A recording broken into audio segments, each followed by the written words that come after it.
RCR, la red que comunica y une al Perú.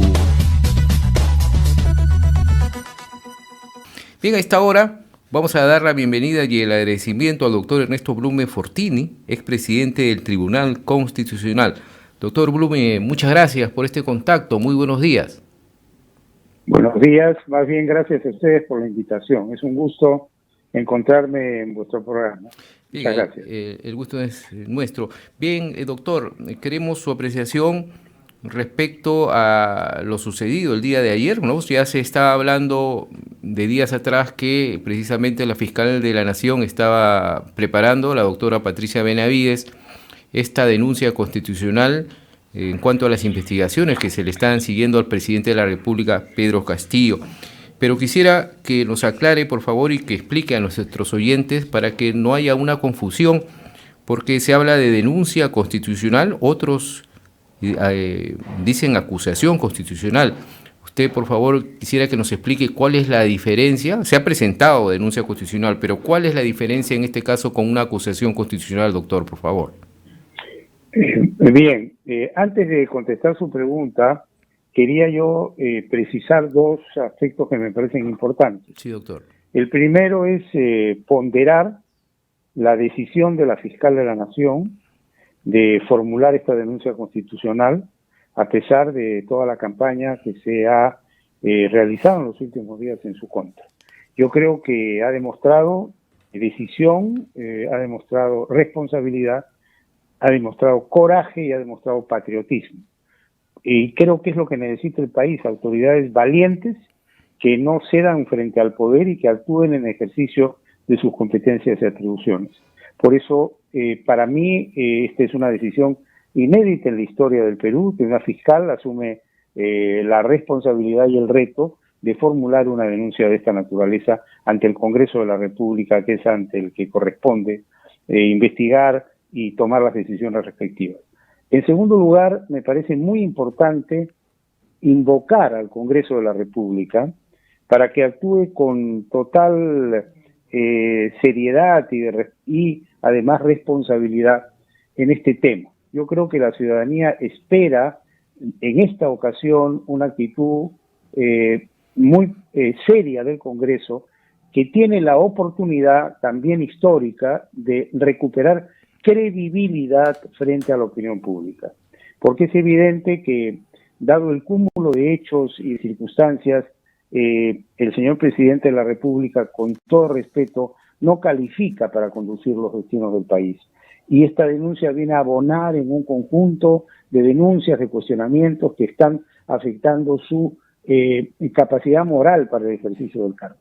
No nos olvidemos que el presidente de la República representa a la nación, debe ser un ciudadano de conducta intachable, inobjetable, prístino, debe ser un ciudadano ejemplar. Y no podemos tener un presidente que es objeto de este cúmulo de cuestionamientos y acusaciones, e inclusive ahora por parte de la titular de la acción penal pública, que es la fiscal, tiene la imputación de ser cabecilla de una supuesta organización criminal. Entonces, esta situación debería motivar en el propio presidente de la República, en aras de los grandes intereses del Perú, de declinar de la presidencia y dejar que el país encuentre su cauce mediante una fórmula que convoque a todos los peruanos a unirnos, a superar diferencias y a tratar de salir adelante en el camino que nos corresponde como país, en aras de buscar nuestro desarrollo, Doctor, pero en esa línea, escuchando sus argumentaciones, ya el presidente de la República ayer ha respondido, ¿no?, en una conferencia de prensa, y previo incluso a la conferencia de prensa, incluso él ha dicho que puede derramar sangre y él va a defender que él es víctima prácticamente ha dicho que se está yendo contra el gobierno, contra golpistas, y que él siempre va a defender al pueblo. Entonces va a ser bien difícil que él deje el cargo, una renuncia prácticamente está descartada. Bueno, yo simplemente creo que es una salida que haría un presidente que antepone el interés del país al interés personal o partidario, porque evidentemente si hay un cuestionamiento de esta naturaleza y hay un rechazo de la gran mayoría de la población del Perú, pues este caballero no tiene ya el sustento para seguir gobernando, ¿no? Y en honor a la verdad no podemos tapar el sol con un dedo.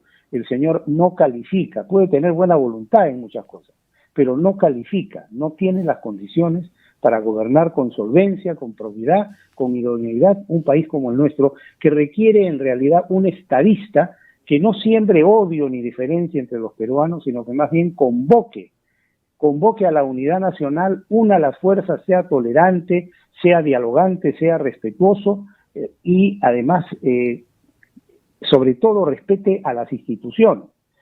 Porque el señor presidente lo que hace es defenderse atacando y cuestionando a quienes lo investigan o a quienes los ponen en cuestión, y por otro lado, con un desprecio hacia la prensa.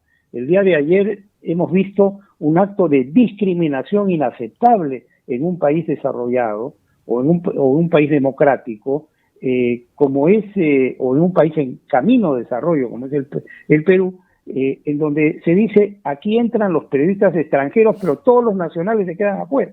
O sea, un presidente que no es consciente que el derecho a la información y la libertad de prensa y la libertad de información son derechos que hacen al núcleo del Estado constitucional. Y se permite disponer que la prensa nacional no entra a la conferencia que él quiere dar. O sea, quiere solamente ser oído por la comunidad internacional.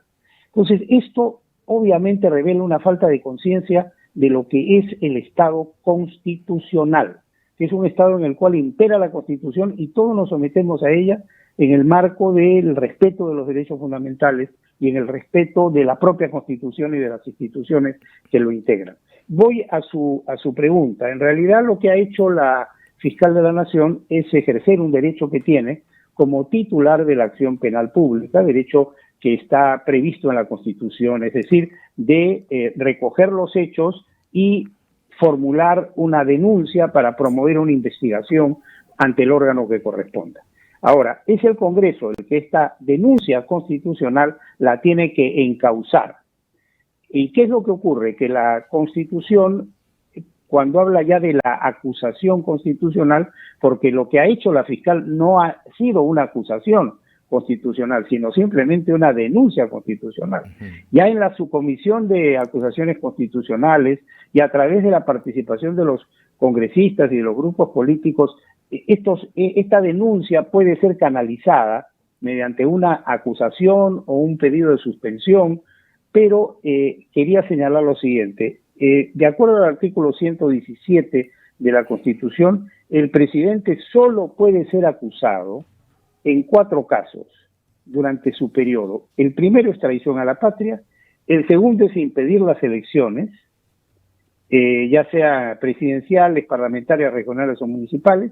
El tercero es disolver el Congreso, salvo el caso previsto en la propia Constitución, del artículo 134, y el cuarto es por impedir su reunión o funcionamiento del Congreso o del Jurado Nacional de Elecciones u otros órganos. En consecuencia, solamente hay 4 causales para acusar al presidente de la República durante su mandato, y no existiendo esas causales, ya que la denuncia hecha por el Ministerio Público se refiere a delitos imputándole organización criminal, imputándole tráfico de influencias, imputándole colusión agravada, no cae dentro de las causales del artículo 117 y por lo tanto ese no sería el camino.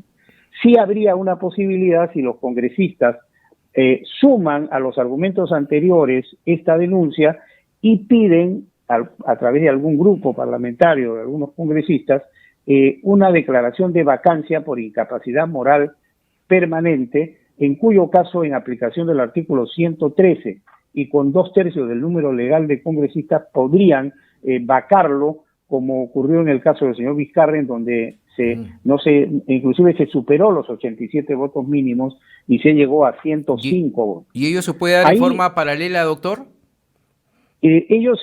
Bueno, en forma paralela no, es que a partir de la denuncia que va a motivar una investigación en la Comisión Permanente, ahí puede surgir el pedido de vacancia y esto se lleva al Pleno y se decide. Entonces, y que es lo más rápido, pero eso implica que los parlamentarios tomen conciencia y reflexionen, y muchos de ellos cambien su posición. Yo creo que el Congreso de la República podría hacer eso. Lo ha demostrado cuando eligió, por ejemplo, a los 6 magistrados del Tribunal Constitucional, que todos pensaban que se iba a frustrar esa elección y sin embargo todos los elegidos fueron elegidos por más de 90 votos. O sea, en el Congreso, si hay voluntad, sí se puede llegar a acuerdos en aras del interés nacional. Y yo por eso aquí me detengo y hago un paréntesis. Creo que es un error que vienen cometiendo políticos, periodistas y personajes de opinólogos y otros interesados en la política, de decir que se vayan todos. Ese que se vayan todos no es constitucional, porque la Constitución no contempla que se vayan todos. La Constitución no tiene ningún artículo que dice que cuando se vaca al presidente de la República se tienen que ir todos. Además, es ilógico, porque ¿cómo es posible que el vacador, que es el Congreso, al vacar al vacado, valga la redundancia, que sería el presidente, se vaya él también? No tiene lógica.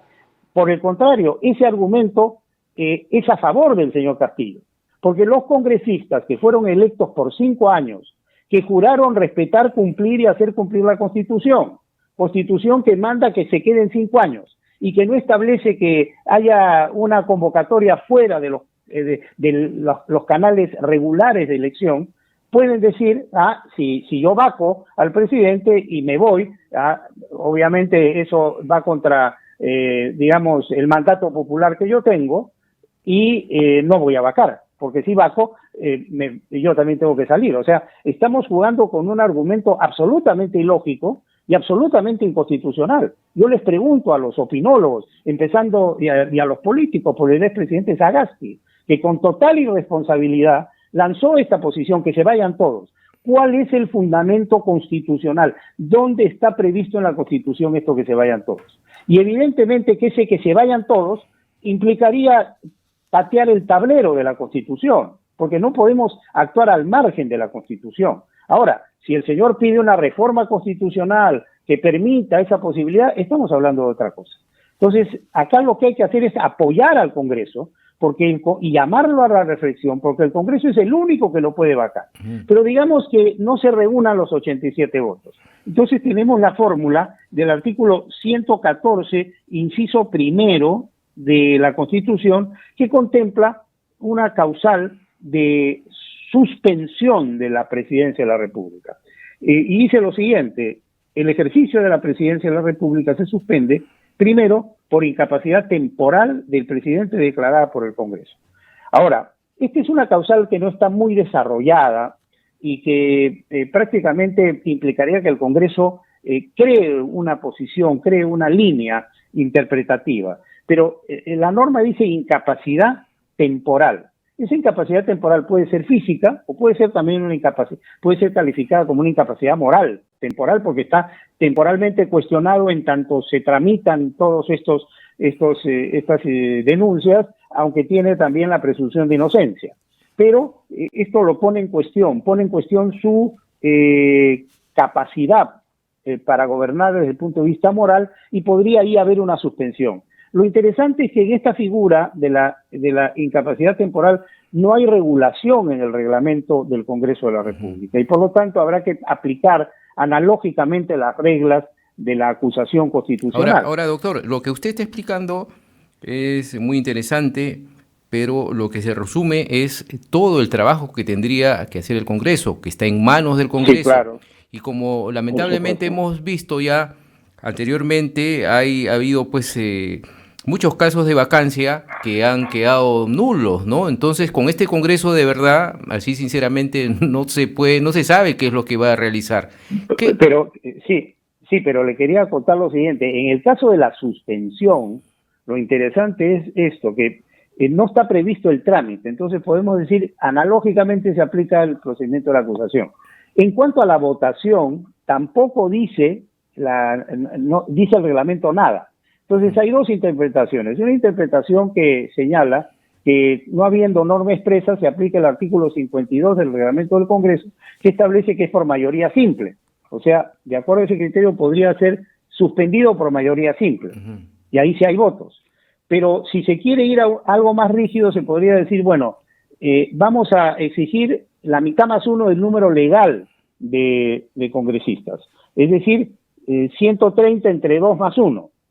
Y ahí también me parece que hay votos. Y por lo tanto, esta posibilidad de la suspensión es una posibilidad que yo la veo bastante viable. Por lo demás, se ha solicitado en la denuncia que en aplicación de la denominada Convención Convención de las Naciones Unidas contra la Corrupción, aprobada en el 2004, me parece, se inaplique el artículo 117 de la Constitución y se aplique el artículo 30 de esa convención, que habilita a cada Estado a adoptar las medidas para cumplir con los fines de la lucha contra la corrupción. Pero ahí hay dos problemas. El primero es que a partir de la Constitución no hay posibilidad de la inaplicación de la propia Constitución en virtud de un tratado al cual se le da preferencia. No está previsto constitucionalmente. Entonces, eso crea una dificultad. Y la otra dificultad, que me parece que es la mayor, es la siguiente, que del texto de ese artículo de la convención que acabo de mencionar se dice: cada Estado adoptará las medidas que sean necesarias para establecer o mantener, de conformidad con su ordenamiento jurídico y sus principios constitucionales, un equilibrio apropiado entre cualesquiera inmunidades o prerrogativas jurisdiccionales, etcétera. Entonces, esa norma es una norma de remisión, es decir, remite a la normativa interna, al ordenamiento jurídico de cada país. Y el ordenamiento jurídico de cada país empieza con la Constitución, que es la norma de primer rango.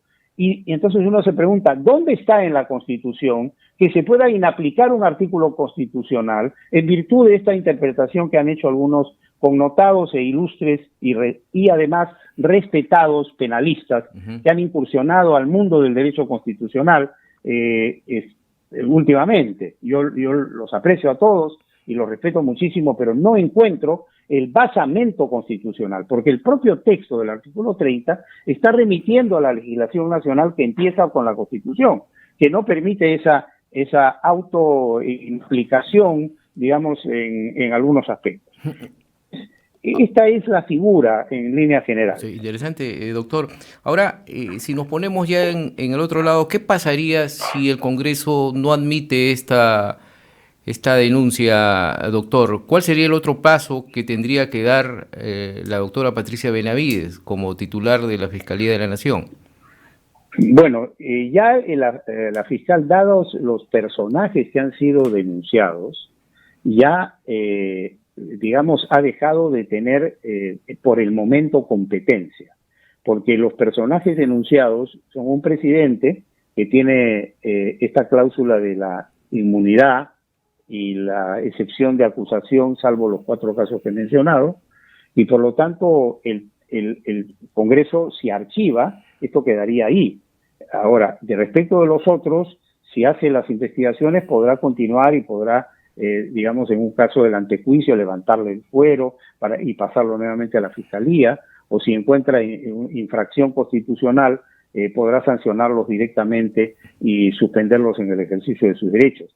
Pero ya la fiscal, como ella misma lo ha dicho en su mensaje, ya le ha pasado la pelota, digamos, al Congreso de la República, porque a él le corresponde, en forma exclusiva y excluyente, como dice ella, para definir esta situación. ¿No podría ir al Tribunal Constitucional, doctor, la doctora? No, porque no podría, porque el Tribunal Constitucional tiene 3 competencias. Uno es conoce del proceso de inconstitucionalidad, pero tiene que haber una ley o una norma con rango de ley cuestionada de inconstitucionalidad, y acá no hay eso.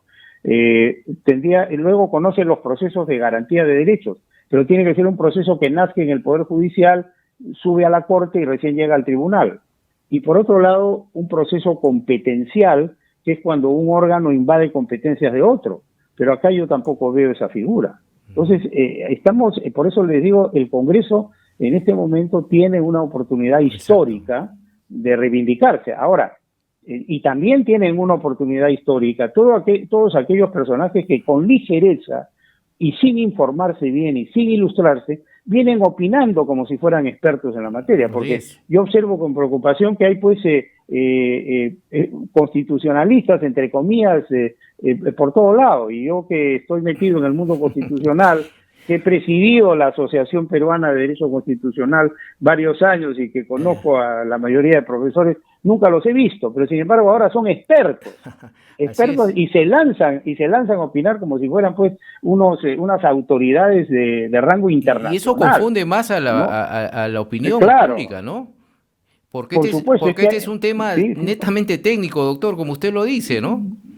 Por supuesto, entonces con ligereza hablan y sobre todo muchos políticos, inclusive yo digo, ¿cómo es posible que salga, pues, vuelvo a repetir, un expresidente y dice, mi fórmula es que se vayan todos? Claro. Oiga, pero entonces, ¿qué está usted planteando? Patear el tablero, romper el sistema constitucional. Y así estamos viviendo, pues, en una ligereza, en una especie de incontinencia verbal que todos opinamos de todo, como el señor Premier que viene a señalar que este es un golpe de Estado, y lo dice internacionalmente. Se aprovechan de eso, pues, ¿no? Usted tiene toda la razón, se aprovecha porque incluso escuchábamos ayer al Premier que van a acudir a instancias internacionales. ¿Cuál es su opinión al respecto? Bueno, de poder hacerlo lo pueden hacer, que tengan razón y que le den la razón es otra cosa. Yo creo que van perdidos desde el inicio. Ahora, a mí me parece que si se formulan cuestionamientos de esta naturaleza, lo propio no es atacar a la autoridad que hace la denuncia, sino es someterse a la investigación, porque el que no la debe no la teme. Entonces, a mí me están imputando hechos delictuosos y yo tengo un cargo público, yo tengo que decir, bueno, que me investiguen, me pongo a disposición. Y si mi presencia es un obstáculo para la investigación, pues doy un paso al costado. Pero estas personas parece que no tienen sangre en la cara. Entonces salen con total desfachatez y no solamente atacan a la autoridad que los denuncia, sino empiezan a inventar, como este señor Torres, que para él todo es golpe de Estado. Entonces este señor parece que está pues totalmente desubicado. Y yo nunca lo he conocido como experto en derecho constitucional.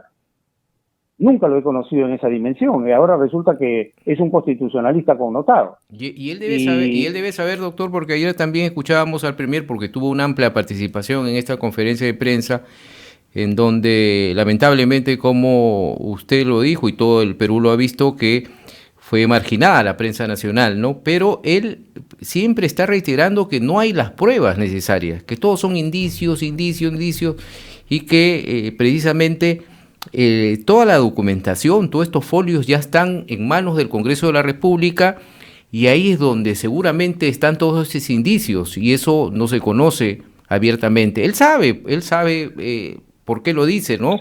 Porque le comento, por ejemplo, hoy estaba escuchando diversos medios de comunicación que abren los teléfonos al público y hay gran parte de la población que dice no hay pruebas, entonces eso va quedando, ¿no? No hay pruebas, se dice y no hay pruebas. ¿Cuándo se podría conocer ya todo este folio que ha entregado doctor, la fiscal de la Nación al Congreso de la República para que se sepa al menos que hay estos indicios razonables para esta denuncia? Ya, yo con todo gusto, pero quería precisar lo siguiente.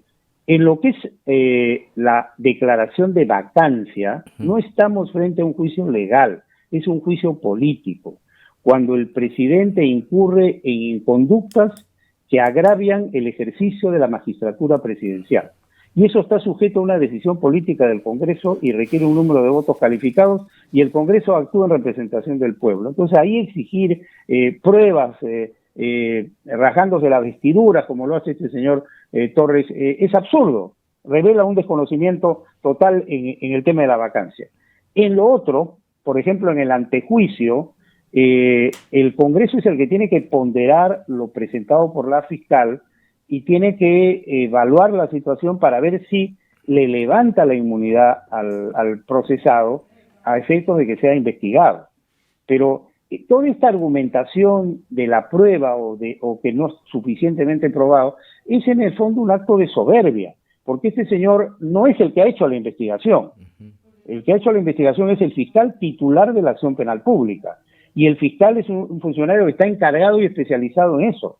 y es el que tiene toda la carpeta fiscal y ha desarrollado toda la investigación. Entonces, debe su denuncia estar sometida pues a una crítica, pero una crítica a partir de la limitación que implica no conocer los detalles, y por lo tanto no puede uno afirmar, como él lo hace, con total descaro, no hay pruebas. El señor dice no hay pruebas, pero habría que ver pues exactamente a qué se refiere, porque son muchas imputaciones, hay una serie de colaboradores eficaces, hay una serie de elementos probatorios, una serie de elementos indiciarios, una serie de corroboraciones. Tendríamos que ir a cada detalle, pero el señor se lanza a los cuatro vientos diciendo no hay pruebas. Eso lo puede decir cualquiera, pero eso no es serio, y no es serio sobre todo en un primer ministro que está obligado a respetar a las instituciones, respetar al Ministerio Público, respetar la Constitución y cumplir con su deber constitucional. Y por lo tanto, yo cuestiono esa posición. Me parece a mí que es muy irresponsable manejarse así en política y sorprender a la opinión pública, porque miente, como dice el dicho popular, algo queda. Entonces van confundiendo a la gente, usan ese método de confundir a las personas y por otro lado, sembrar el odio, divide y vencerás. Entonces son pobres contra ricos, capitalinos y provincianos y todos, estamos todos contra todos. O sea, el señor tiene en su cabeza un complejo de inferioridad. Es un acomplejado que ese resentimiento social lo saca mañana, tarde y noche. A mí me parece que un hombre que ha llegado a la edad de él ha debido superar ya todos esos resentimientos. Así es. Entonces ese resentimiento lo lleva a sembrar odio. No se da cuenta que está sembrando odio. En una sociedad que tiene que unirse. Nosotros somos un país pluriétnico y pluricultural. Y aquí el que no tiene de inga tiene de mandinga, como decía don Ricardo Palma. Pero tenemos que unirnos, somos de toda la sangre, como dice Mario Vargas Llosa. Entonces tenemos que unirnos, no tener autoridades que están haciendo que uno odie al otro. Así no se construye un país. Bien, doctor, muchas gracias. Están Totalmente equivocados. Muchas gracias, doctor, por sus apreciaciones, por su tiempo aquí en RCR, y vamos a esperar pues cuál va a ser el actuar del Congreso de la República. Como usted lo ha dicho, la pelota está en el Congreso de la República. Muchas gracias, doctor, por su participación aquí en RCR. Muy buenos días. Gracias a usted, muy amable. Un abrazo. Hemos estado con el doctor Ernesto Blume Fortini, es presidente del Tribunal Constitucional. RCR, la red que comunica y une al Perú.